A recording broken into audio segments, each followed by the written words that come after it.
የምዕራብ ጎጃም ዞን ባለፉት 3 ዓመታት ነዋሪውን ለተለያዩ ተግዳሮቶች ያጋለጠ የጸጥታ ችግር ውስጥ ቆይቷል። አሁን ላይ ግን የነዋሪዎችን ደህንነትና የአካባቢውን የንግድ እንቅስቃሴ ስጋት ላይ ጥሎ የቆየው ሁኔታ ተቀይሯል። ጀግናው የሀገር መከላከያ ሰራዊትና ጥምር የጸጥታ ኃይሉ በሰሩት የተቀናጀ የሰላም ማስከበር ስራ ሰላም ሰፍኗል።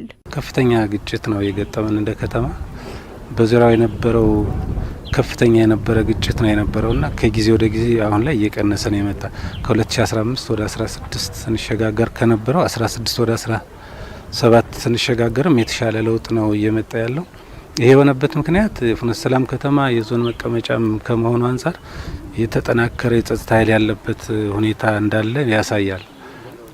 በመከላከያም አባላት በፖሊስና አድማ ብተና እንዲሁም በተጠናከረ የሚኒሻ ዝግጁነት የተሻለ መከላከል እየተደረገ በየአቅጣጫው ከተማውን ዙሪያውን ኬላ በመጠበቅ ጭምር የተከላከሉ አሁን ከተማው በነጻነት በቃ በተለይ አንድ አመት ነጻ ነው ከተማ ማለት ይቻላል። በሰላምና ደህንነት በሚኒሻ በፖሊስ በተቀናጀ ኃይልና በሚኒሻውና በሰላም አስከባሪው በፖሊሱም በመሆን በጥምር ጦሩ የተነሳ አሁን ሰላም ያለበት ከነበረበት ሸሽሎ አሁን የበለጠ በወኔ እየሰራና የጠነከረበት አንድነት የዞኑ ዋና መቀመጫ ከተማ በመሆኑ መንሴ የተሻለ ለውጥ የተመዘገበበት የዳሪው ያከተመበት የዚህ ውስጡ ኃይል የተጠናከረበት ሰዓት ነው። ይህ የጸጥታ ኃይሉንና ማህበረሰቡን ያሳተፈ የሰላም ማስከበር ስራ ለአመታት የቆየውን ችግር እንዲፈታ አስችሏል። በተለይ የሀገር መከላከያ ሰራዊት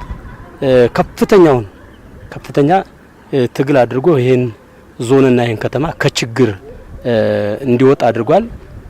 የጸጥታ መዋቅሩን አደራጅቷል፣ ህዝቡንም አደራጅቷል።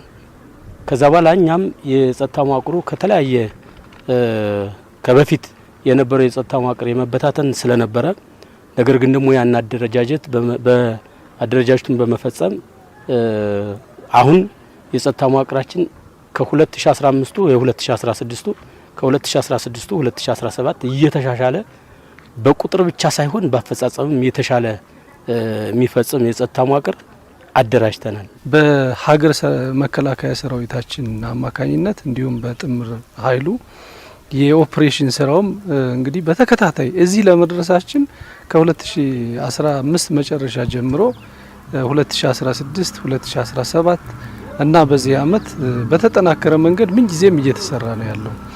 የዚህ አመት ስራችንን በዛ ልክ የሚታይ ሆኖ በተለይ ደግሞ ከተወሰነ ከ3 ወራት ወዲህ እየሰራ ነው ያለው ስራ እንደተባለው በስፋት ከዚህ በፊት የጽንፈኛ ኃይሉ የሚንቀሳቀስባቸው አካባቢዎች አሉ። እነዚህ አካባቢዎች ላይ በስፋት የኦፕሬሽን ስራው እና ህዝብ የማወያየት ስራው በእኛ የሎካል የጸጥታ ኃይላችንም በሀገር መከላከያ ሰራዊታችን በተጠናከረ መንገድ ነው እየተሰራ ያለው። ነዋሪዎች በነጻነት ያለ ስጋት በመንቀሳቀስ ስራ መስራት ችለዋል። ማህበረሰቡ ጭምር አካባቢውን በጋራ በመጠበቅ ለሰላሙ መረጋገጥ የድርሻውን መወጣቱም ለተገኘው ውጤት አስተዋጽኦ አበርክቷል። ከታች ጀምሮ በፖሊስም ሩንድ በማደራጀት በየሰፈሩ ሩንድ በመጠበቅ ያሉ የስጋት ሪያዎችን በበለጠ ተነሳሽነት አድርጎ በመጠበቅ ሰርጎ ገብ እንዳይገባ ህብረተሰቡ ጋር በጋራ በመሆን እየተወያየና እየጠበቀ የስጋት የተባሉትን መንገዶችን እየተጠረጉ ጫካም ካለ እየተከተከተ ለሮንድ ጥበቃ አመች እንዲሆን እየተሰራ ነው። በዞኑ ምንም አይነት ሰላምና ልማት እንደሌለ ተደርጎ የሚነገረው የበሬ ወለደ ተረት ካሉባልታ በዘለለ ትርጉም እንደሌለውና በዞኑ የሚታየው እንቅስቃሴ እውነታውን ገላጭ መሆኑም ነው የተነሳው። 18-19 ምርት ዘመን 1 ሚሊዮን ኩንታል ማዳበሪያ የተሰራጨ እዚህ ዞን ነው። ሰሜን ጎንደርን ጨምሮ እስከዚህ ሙሉ ጎጃም ከምስራቅ ጎጃም ጨምሮ ይሄ ሁሉ ማዳበሪያ እየሄደ ያለው በዚህ ቀጠና ነው። ፈጣን የሆነ የትራንስፖርት እንቅስቃሴ ያለው ኮንቮይን ጨምሮ እዚያ አካባቢ ነው። አሁን ባለው ሁኔታ የትኛውም ቦታ ላይ የኛ የጸጥታ ኃይልም ጭምር በቀላል የፓትሮል ጀባ የትኛውም ቀጠና ላይ ተንቀሳቅሰን እንሰራለን። ማህበረሰቡ ከጸጥታ ኃይሉ ጎን በመቆም በባለቤትነት አካባቢውን መጠበቅ እንዳለበትም ተጠይቋል።